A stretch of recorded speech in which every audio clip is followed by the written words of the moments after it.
What's your best, the tables have turned moment? My brother needed a bone marrow transplant to live, and my father saw it as a business opportunity. My brother Liam was 22, I was 27. The only genetic match we could find was our father, a man who'd walked out on us 15 years prior and hadn't called since. We found him running a small-time grift selling fake memorabilia online. When we told him the situation, he didn't ask how Liam was. He asked, "What's in it for me?" He wanted $50,000 cash. He called it a donation fee. My mom cried. I just felt a familiar coldness settle in. This was the man he always was. We didn't have a choice. I drained my savings, cashed out my retirement account, and borrowed the rest. The day of the wire transfer, I sat in my car staring at the bank for a full 10 minutes, my hands shaking. This was every dollar I had. The hospital's donation process, however, required a mandatory medical review for him, which meant I got access to his legal name, his social security number, and his current address for the paperwork. He was so arrogant he didn't think twice about it. That was his mistake. After the initial donation procedure started, I began to dig.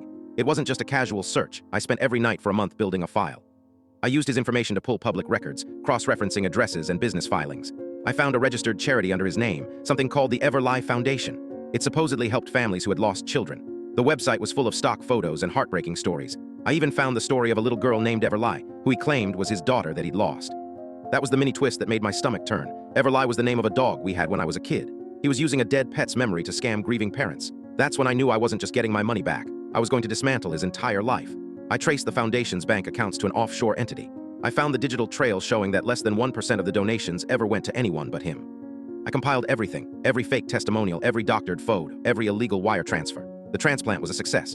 Liam was weak but recovering. The day he was cleared to go into remission, I made 2 anonymous deliveries. One was a digital folder sent to an investigative journalist I'd researched, a woman known for taking down charity scams. The other was a hard copy, meticulously organized and bound, sent by courier to the Criminal Investigation Division of the IRS.